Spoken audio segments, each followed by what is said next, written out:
317ویں رات۔ شہرزاد نے کہا، جب وہ کنیز محفل میں آئی تو اس کنیز کی وجہ سے ابو عیسیٰ کی حالت دگرگوں ہو گئی، اور خلیفہ نے اس سے پوچھا کہ کیا تو پہلے سے اس لڑکی کو جانتا ہے؟ اور جب اس نے کہا کہ ہاں، اے میرے آقا، چاند بھی کہیں چھپ سکتا ہے، تو شہرزاد نے ابو عیسیٰ اور علی بن حشام کی کہانی سناتے ہوئے اپنی بات جاری رکھی اور بادشاہ شہریار سے کہا کہ جب مامون نے ابو عیسیٰ کی حالت دیکھی اور اس نے پوچھا کہ کیا تو اس کنیز کو جانتا ہے،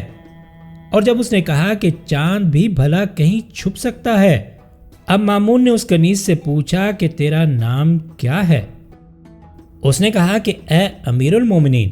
میرا نام قرۃ العین ہے۔ خلیفہ بولا، اے قرۃ العین، ہمیں کچھ گا کر سنا۔ اب اس کنیز نے تار ملا کر گانا شروع کیا اور اپنے فن کا بہترین مظاہرہ کیا، اور جب وہ گا بجا چکی تو خلیفہ نے کہا، اے قرۃ العین، واہ واہ، شاباش، کیا خوب گایا اور بجایا، اور یہ بتاؤ کہ یہ اشعار کس کے ہیں؟ اس نے جواب دیا کہ اے میرے آقا،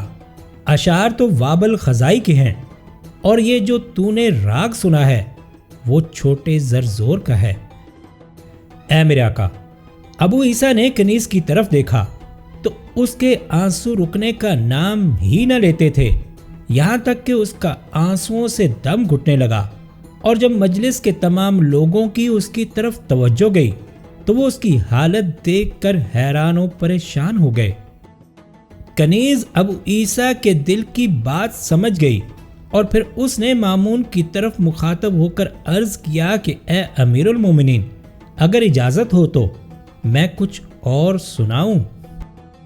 مامون نے کہا کہ جو تیرا جی چاہے گا۔ خلیفہ مامون سے اجازت پاتے ہی اس کنیز نے ایک ساز اپنے ہاتھ میں لیا اور اس کے تار ٹھیک ٹھاک کر کے بجانے اور گانے لگی، اور ایسا گایا بجایا کہ تمام لوگ دنگ ہو گئے۔ اب جب وہ کنیز گا بجا چکی تو ابو عیسیٰ نے کہا کہ اے امیر المومنین، اوکھلی میں دیا سر تو موصلوں کا کیا ڈر؟ اے میرے آقا، اگر تیری اجازت ہو تو میں بھی تجھے کچھ سناؤں؟ خلیفہ نے کہا، اے ابو عیسیٰ، تجھے اجازت ہے، اور جو تجھے اس وقت اس مجلس کے اعتبار سے اچھا لگے اور جو تیرا جی چاہے سنا۔ اب ابو عیسیٰ نے آنسو ضبط کر کے ایک ساز اپنے ہاتھ میں لیا اور اسے بجانا اور گانا شروع کیا،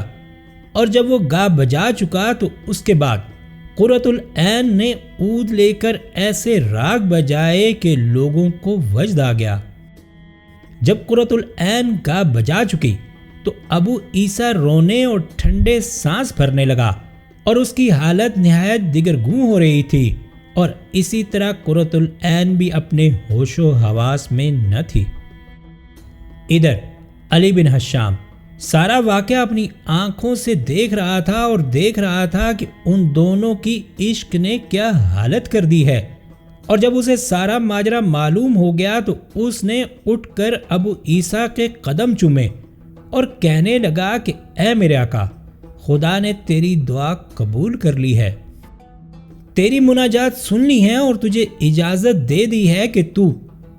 میری کنیز قرۃ العین کو اس کی تمام قیمتی چیزوں کے ساتھ لے جائے، بشرطے کہ امیر المومنین اسے اپنے لیے پسند نہ کرتا ہو اور لینا نہ چاہتا ہو۔ اے میرے آقا، جب مامون نے علی بن حشام کی بات سنی تو اس نے کہا، اگر مجھے تیری اس کنیز کی خواہش بھی ہوتی تو بھی میں اپنی ذات پر ابو عیسیٰ کی خوشی کو ترجیح دیتا اور اس کے مقصد کی برآوری میں اس کی مدد کرتا۔ اتنا کہہ کر خلیفہ مامون مجلس سے اٹھ کھڑا ہوا اور طیار میں سوار ہو گیا اور اپنے محل کی راہ لی، اور جاتے وقت ابو عیسیٰ کو علی بن حشام کے گھر چھوڑتا گیا تاکہ وہ قرۃ العین کو اپنے ساتھ لے کر آئے۔ چنانچہ ابو عیسیٰ قرۃ العین کو لے کر خوش خوش اپنے گھر سدھارا۔ اب شہرزاد نے کہا کہ اے میرے آقا، اگر تجھے نیند نہ آتی ہو تو اس جیسی ایک اور کہانی جو خلیفہ ہارون الرشید کے دوسرے بیٹے اور ایک کنیز کے بارے میں ہے تجھے سناتی ہوں۔ بادشاہ شہریار نے کہا کہ سنا۔ شہرزاد نے کہا، ایک روز مامون کا بھائی امین اپنے چچا ابراہیم بن مہدی کے گھر گیا اور اس نے وہاں دیکھا کہ ایک نہایت حسین کنیز عود بجا اور گانا گا رہی ہے۔ جب امین نے اس کنیز کو دیکھا اور اس کا گانا سنا تو اس کا دل اس پر آ گیا اور اس کا عشق اس کے دل میں بیٹھ گیا، لیکن اپنے چچا سے اس کنیز کو لینے کے لیے کچھ نہ کہا اور پھر اس کے بغیر ہی وہاں سے چلا گیا۔ اب ہوا یہ کہ امین کا اس کنیز کے لیے عشق بڑھتا گیا اور پھر لوگوں میں مشہور ہو گیا، اور جب اس کے چچا ابراہیم کو اس بات کا علم ہوا تو اس نے اس کنیز کو اس کے تمام نفیس اور عمدہ پوشاکوں اور قیمتی جواہرات اور بہت سے ہدیوں کے ساتھ امین کے ہاں بھیج دیا۔ اے میرے آقا، جب وہ کنیز امین کے گھر پہنچی تو اس کو یہ گمان ہوا کہ اس کا چچا ابراہیم کنیز کے ساتھ ہم بستر ہو چکا ہے، اور اس نے اسے اپنے تصرف میں لانا مناسب نہ سمجھا، اور اس نے وہ تمام ہدیے تو قبول کر لیے جو اس کے ساتھ آئے تھے، لیکن کنیز کو واپس کر دیا۔ اب کچھ دنوں کے بعد جب ابراہیم کو بعض خادموں سے اس بات کا پتہ چلا تو اس نے اس کنیز کے لیے ایک قمیض منگوائی اور اس پر یہ شعر لکھے، خدا کی قسم مجھے اس کے دامن کے نیچے بالکل خبر نہیں، اور سوائے بات چیت اور دیکھنے کے میں نے اس کے ساتھ کوئی دست درازی نہیں کی۔ جب ابراہیم اس قمیض پر یہ اشعار لکھ چکا تو اس نے وہ قمیض اس کنیز کو پہنائی اور اس کے ہاتھ میں عود دے کر اسے دوبارہ امین کے پاس بھیجا۔ اب جب وہ اس کے سامنے حاضر ہوئی تو اس نے اس کے آگے زمین کو بوسہ دیا اور عود کے تار ملا کر گانے بجانے لگی، اور جب گا بجا چکی تو امین کی نظر اس کی قمیض پر پڑی اور اس نے دیکھا کہ اس پر کیا لکھا ہوا تھا،